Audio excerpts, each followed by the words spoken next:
Tu veux apprendre le trading, tu es prêt à faire tous les efforts nécessaires, tu es prêt à sacrifier les prochaines années de ta vie pour développer une compétence qui va probablement changer ton avenir. Et tu sais au plus profond de toi que ça va être long et difficile. Dans la première vidéo de cette mini-série, je t'ai expliqué en long et en large le prix que ça allait te coûter d'apprendre le trading. Je t'ai montré tout ce que le trading allait exiger de toi, tout le coût que ça allait te demander en termes de temps, d'énergie, de ressources, d'argent, de sacrifices et également de perte de confort que tu allais devoir accepter temporairement pour atteindre tes objectifs en trading. Dans la seconde vidéo de cette mini-série, je t'ai parlé du why, du pourquoi, de la raison d'être et de l'importance d'avoir un pourquoi qui est suffisamment puissant, solide et ancré en toi pour te permettre de tenir et de résister à tout ce que tu allais devoir traverser dans ce processus d'apprentissage en trading. Mais aujourd'hui, on va répondre à une autre question, une question beaucoup plus importante et beaucoup plus concrète. Comment apprendre et développer des compétences en trading quand tu travailles déjà 40 heures semaine, quand tu as une famille, du sport, une maison à gérer, des responsabilités? Parce que la réalité, c'est que la plupart d'entre nous n'ont pas 10 heures à consacrer par jour à l'apprentissage du trading.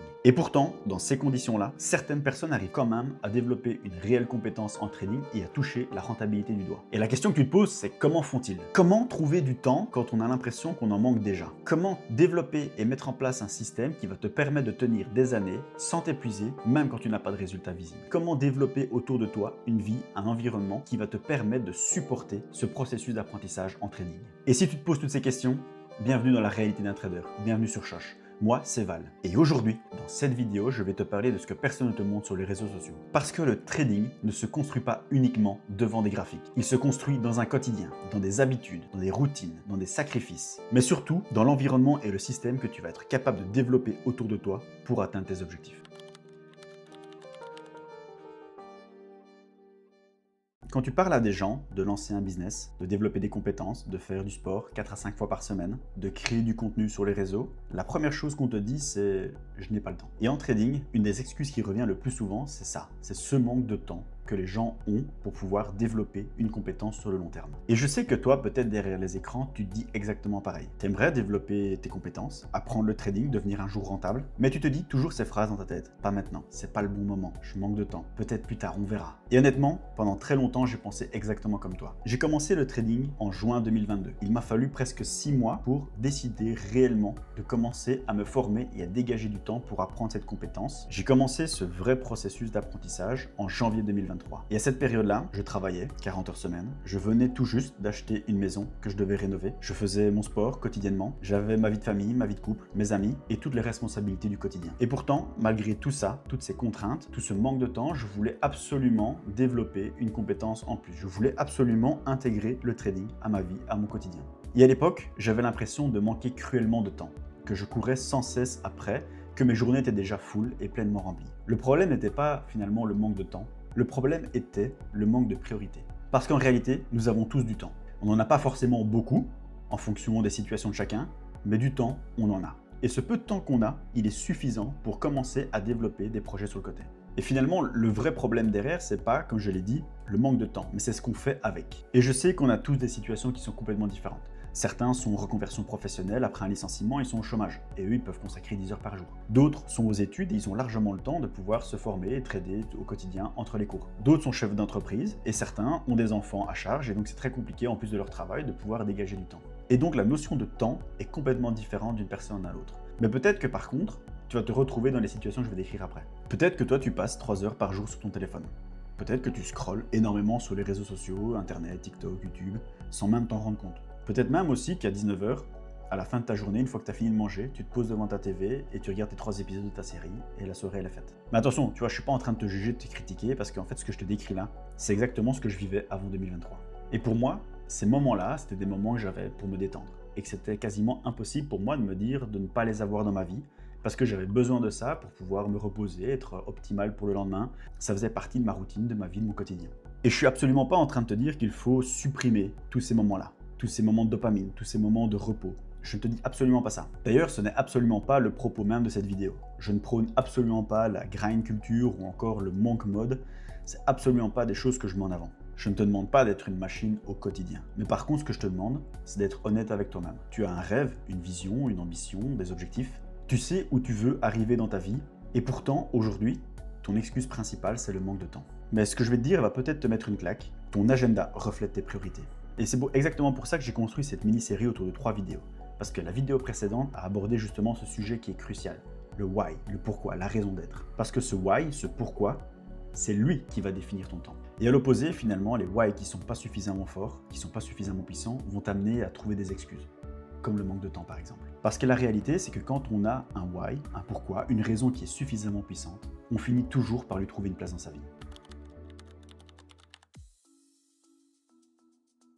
Dans cette vidéo, je vais un tout petit peu parler de moi, mais quand j'ai commencé le trading en 2023, je rénovais aussi une maison sur le côté. Et je rénovais pas un peu, c'était tous les week-ends, tous les congés, tous les jours fériés. J'ai consacré près d'1 an et 10 mois à la rénovation de cette maison. Et ce, à côté d'un métier 40 heures semaine, 8 heures par jour, avec 45 minutes de déplacement le matin et 45 minutes de déplacement le soir. Et très souvent, à la fin d'une journée, je repassais sur chantier pour voir l'évolution de ma maison, pour planifier la suite des travaux, les next steps, coordonner les prochains corps de métier et planifier aussi toute la logistique pour que je puisse travailler correctement dans cette maison le week-end avec la famille. Et à côté de tout ça, j'essayais tant bien que mal de maintenir ma vie à flot. Et pourtant, dans cette période de chaos, de rush intense dans ma vie, je me formais et j'apprenais le trading. Pas que j'avais du temps, mais j'avais décidé que le trading était important pour moi et qu'il fallait absolument que je développe cette compétence à ce moment-là de ma vie. À l'époque, je m'étais fixé un objectif qui était très simple. Je voulais consacrer 2 heures par jour à minima dans mon apprentissage en trading. Avec le recul aujourd'hui, je te dirais que c'était irréaliste. Mais c'était mon cap, mon objectif et c'était mon ambition. Tous les matins, je me levais à 5h45 et je regardais des vidéos YouTube. Je prenais des notes et je me formais avant de commencer ma journée de boulot. Et le soir, après avoir été sur chantier ou avoir fait ma session de sport, je consacrais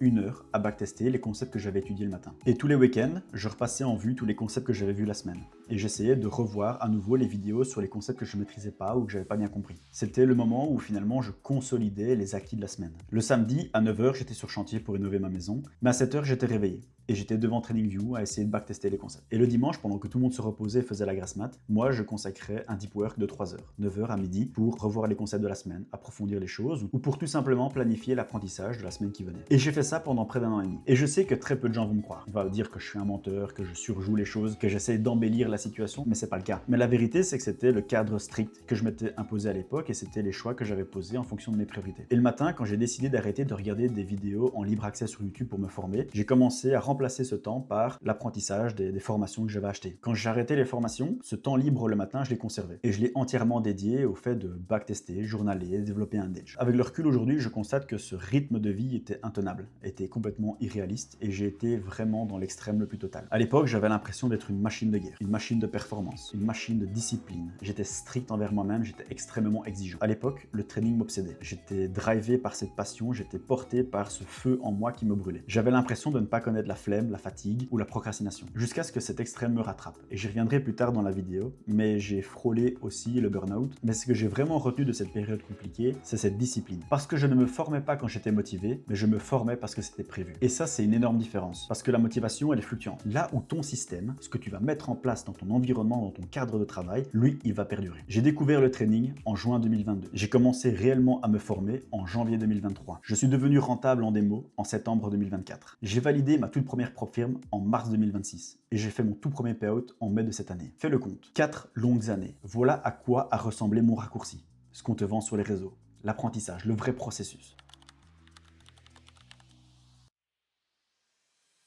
Ton temps est ta ressource la plus précieuse et probablement la ressource la plus limitée que tu aies. Tout le monde sur cette terre a exactement 24 heures. Et 24 heures, ça file. Tu dors pendant 8 heures, tu travailles pendant 8 heures, tu te déplaces environ 1 heure par jour, tu manges pendant 2 heures. Si tu es déterminé, tu fais à minima 1 heure de sport par jour. Et à ça, peut-être que tu viens intégrer toutes les tâches du quotidien.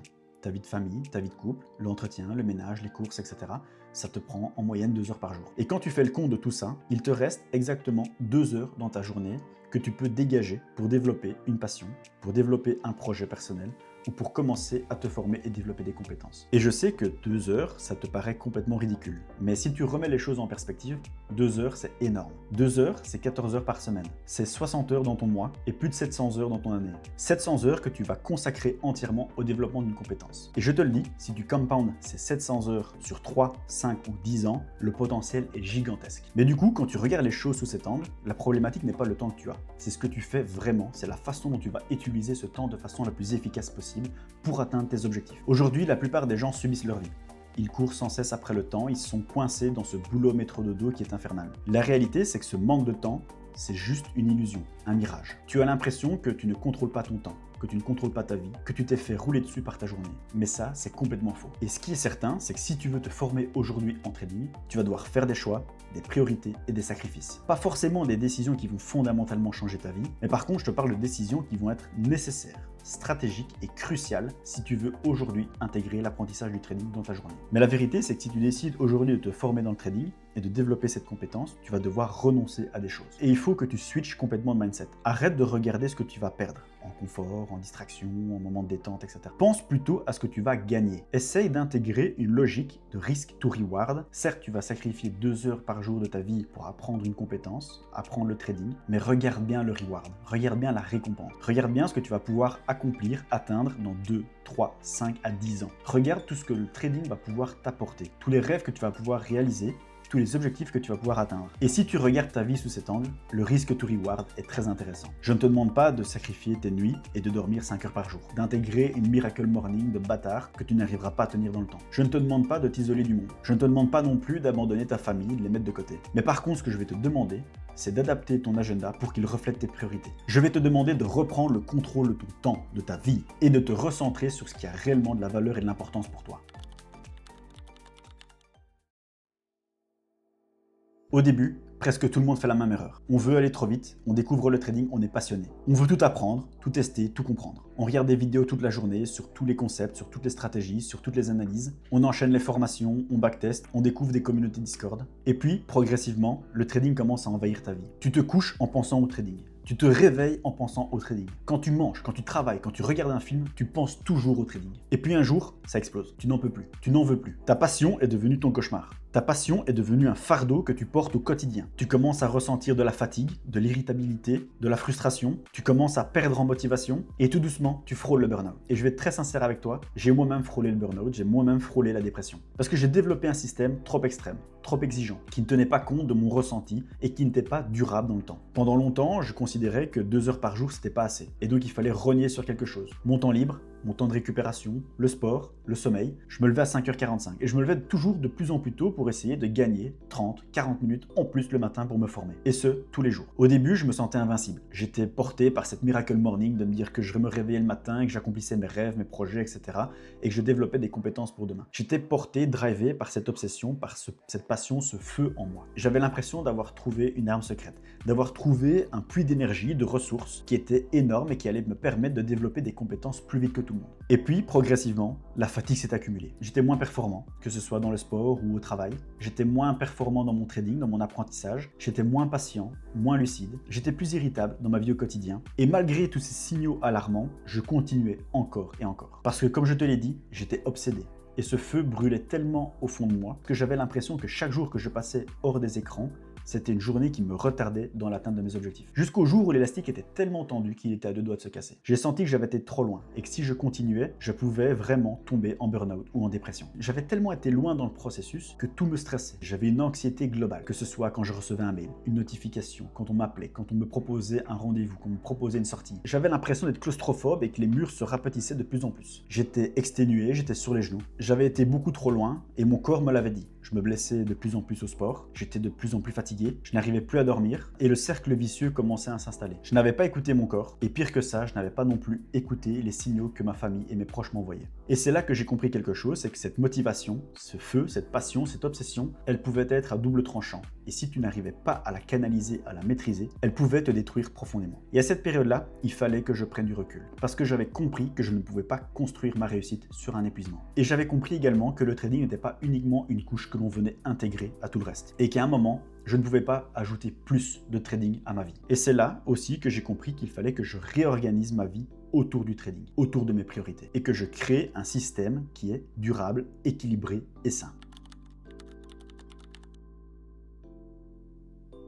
Je l'ai toujours dit, mais le trading, c'est un marathon, ce n'est pas un sprint. Aujourd'hui, je préfère que tu consacres 10 heures par semaine pendant 5 ans plutôt que 40 heures par semaine pendant 3 mois. Parce que ce qui compte réellement dans l'apprentissage en trading, c'est pas l'intensité que tu vas faire sur une courte période. C'est ta capacité à tenir sur une longue durée. Je l'ai toujours dit, mais je le répète, et je sais que je me répète beaucoup sur cette chaîne, mais le trading ne récompense jamais les plus motivés. Il récompense ceux qui sont capables de tenir le plus longtemps possible dans ce jeu. Et aujourd'hui, avec le recul et l'expérience que j'ai, près de 4 ans passés à apprendre le trading, à me former, à développer une compétence, performance, j'ai compris que pour construire un système qui est durable, tu devais prendre en compte 4 grandes ressources. Le temps, l'énergie, les priorités et le feedback. Ton temps, comme je l'ai dit, est la ressource la plus importante et la plus limitée dont tu disposes. Le temps ne se trouve pas, il se planifie. Tu dois absolument retrouver la maîtrise et le contrôle de ton temps. Et pour ça, il y a 4 étapes à suivre. Premièrement, fais un audit de ta vie. Tu dois comprendre où part ton temps, où sont les fuites inutiles. Tu dois comprendre les périodes de ta journée, les périodes de ta vie qui ne contribuent pas à l'atteinte de tes objectifs, à ta stabilité, à ton équilibre. Ça peut être scroller sur les réseaux sociaux, ça peut être passer du temps sur LinkedIn, ça peut être jouer aux jeux vidéo, ça peut être aussi regarder des séries le soir.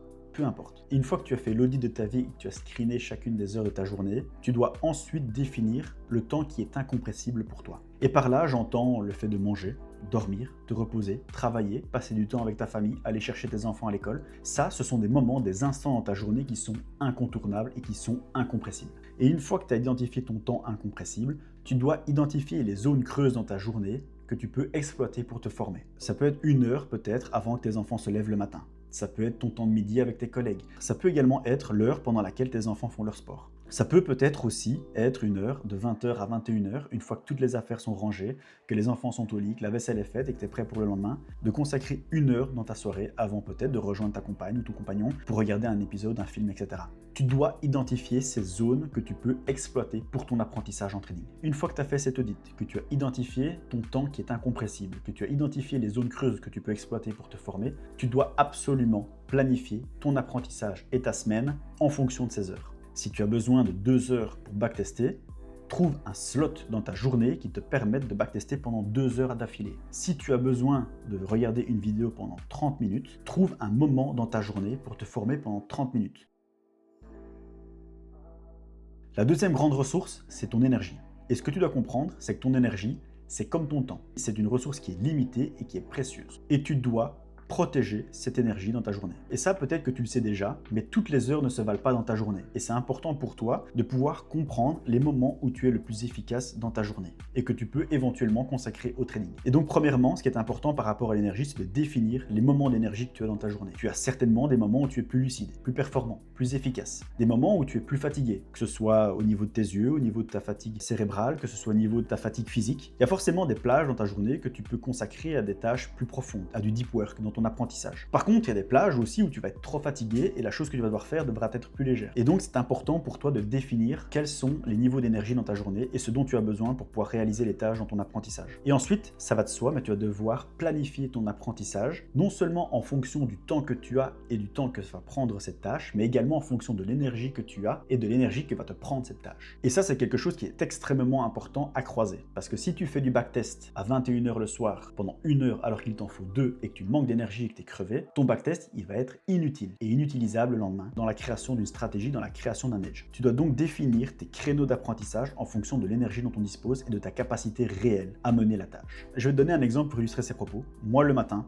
je suis extrêmement performant. C'est la période, c'est le moment de ma journée où j'ai le plus d'énergie, où je suis le plus performant, j'arrive à mieux me concentrer. Donc le matin, pour moi, c'était extrêmement important de me consacrer à l'apprentissage des concepts et à étudier les choses. Donc j'étais devant mes écrans à essayer de regarder des vidéos et à écrire, à me former. J'étais le plus patient, le plus rigoureux, le plus discipliné et j'étais également le plus concentré. C'était pour moi le meilleur moment pour pouvoir me former et apprendre les choses. J'étais pas encore usé, fatigué par toute la journée et par tout ce willpower qui allait diminuer en fonction de ma journée, des décisions que j'allais devoir prendre au boulot, etc. Le soir, j'étais trop fatigué. J'étais sur les genoux après avoir été sur chantier, peut-être après avoir fait mon sport, après avoir fait la vaisselle, etc.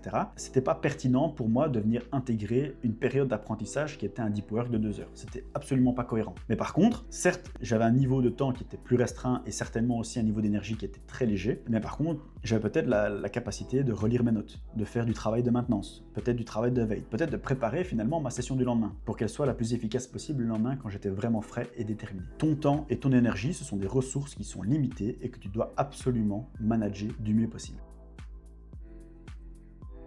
La troisième ressource, ce sont tes priorités. Et les priorités, tu dois pouvoir les assumer de façon cohérente. On ne peut pas progresser sur tous les éléments de sa vie en même temps. Tu ne peux pas être carriériste dans ton travail, être un père présent au quotidien pour tes enfants, être un mari, un compagnon exceptionnel pour ta femme et être le meilleur dans ton apprentissage en trading. C'est impossible de gérer de front toutes ces différentes responsabilités, tous ces projets. Et ça, j'ai mis énormément de temps avant de le comprendre. J'avais ce FOMO de me dire que si je n'étais pas performant sur la rénovation, si je n'étais pas performant dans mon travail, dans mon sport, si je n'étais pas performant dans mon trading, ma vie n'allait pas avancer et j'allais prendre trop de retard. Et j'avais ce FOMO et encore aujourd'hui, je lutte contre ce FOMO de vouloir tout faire et tout faire avancer en même temps. C'est impossible et aujourd'hui, je commence seulement vraiment à l'intégrer de façon structurante dans mes routines, dans mes habitudes. Ce que tu dois comprendre, c'est que c'est important de relativiser et d'être indulgent envers toi-même. Une vie équilibrée, ce n'est pas une vie dans laquelle tu progresses sur tous les fronts, mais bien une vie dans laquelle un de tes domaines va progresser de façon exceptionnelle pendant que les autres vont rester stables. Et par rapport au management de tes priorités, il y a deux choses qui sont importantes. Premièrement, tu dois distinguer ce qui est non négociable. Quelles sont les priorités pour toi qui sont non négociables? Ton sommeil, ta santé, ta famille, ton sport, ton boulot. Ça, ce sont des choses qui sont certes incompressibles, mais qui sont surtout incontournables, incontestables, et qui vont te permettre de tenir dans le temps et d'avancer de façon saine. Deuxièmement, tu dois définir tes priorités de croissance. Comme je te l'ai dit, tu ne pourras pas avancer sur tous les fronts en même temps. Donc tu vas devoir choisir un ou deux domaines sur lesquels tu veux absolument progresser. Mais par contre, ce que tu dois comprendre, c'est que dans ta vie, il y a des hauts et des bas. Il y a des moments où tu vas avoir plus de temps et tu vas pouvoir progresser plus vite sur tes domaines de croissance. Et il y a des moments où tu auras plus de stress, plus de fatigue, plus de problèmes, de soucis, peut-être des soucis de santé, peut-être des soucis avec la santé de tes enfants, etc. Peu importe, mais des moments de ta vie où tu seras moins performant et tu pourras moins avancer. Et ça, c'est super important parce que dans ton apprentissage en trading, tu dois tenir compte de ces moments de vie et les aligner avec tes priorités. Ne néglige jamais le présent dans l'espoir d'avoir un futur qui est meilleur. Ne sacrifie jamais les piliers de ta vie qui te permettent de tenir aujourd'hui. Ta famille, ton boulot, ton sport, ta santé. À quoi bon arriver au sommet si tu te retrouves tout seul? Et le quatrième et le dernier élément, c'est le feedback. C'est important de mettre en place un système que tu vas pouvoir mesurer. Et quand je te parle de mesurer, je ne te parle pas uniquement de mesurer les résultats, à savoir uniquement l'avancée vers l'atteinte de tes objectifs dans ton apprentissage en trading. Il te faut mettre en place un système qui te permet de suivre, de traquer, de monitorer, d'évaluer ton système dans sa globalité. Et pour ça, tu peux utiliser un Excel. Et je l'ai fait pendant des années. Depuis 2023, je traque mes habitudes, mes routines et je traque quasiment presque tous les éléments de ma vie. Fais-le également pour pouvoir traquer ton système et l'évolution de ton apprentissage en trading. Tu peux y lister par exemple tous les concepts que tu dois apprendre, les order blocks, les liquidités, le price action, le fondamental, et cocher ces cases au fur et à mesure quand tu commences à les valider, à les apprendre et que tu es suffisamment développé là-dedans. Ça te permettra de voir ton niveau de progression sur les éléments techniques. Tu peux évaluer toute une série de choses dans ton dispositif. Et par là, ça peut être tes habitudes, ça peut être ta stabilité émotionnelle, ça peut être ta fatigue ressentie, ça peut être aussi la qualité de ta concentration, ça peut être aussi les heures que tu vas réellement consacrer à ton apprentissage en trading. Peut-être qu'il y a des semaines où tu vas en faire qu'une, peut-être il y a des semaines où tu vas en faire 15, peut-être qu'en fait finalement en moyenne tu es stable et constant sur plusieurs mois, plusieurs années. Et ce qui est important aussi, c'est d'intégrer dans ton système ton ressenti, le ressenti de tes proches. C'est un KPI, c'est une information qui va te permettre de savoir si tu es dans l'extrême. C'est aussi important de pouvoir intégrer les feedbacks de ton corps, les feedbacks de ton entourage. Parce que le risque, comme je l'ai dit, comme je l'ai vécu moi, c'est qu'on dérive. On est dans cette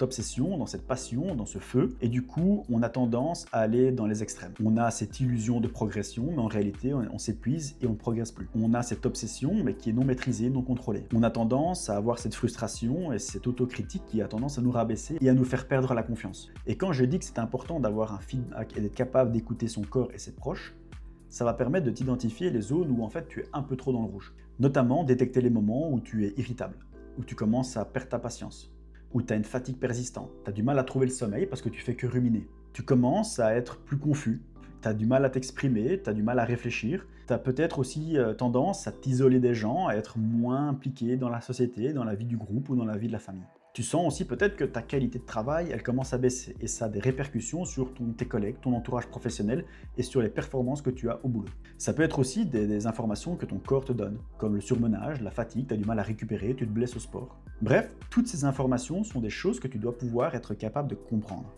Et comme je l'ai toujours dit, le trading, c'est une transformation personnelle, c'est être capable de se regarder et de se comprendre soi-même.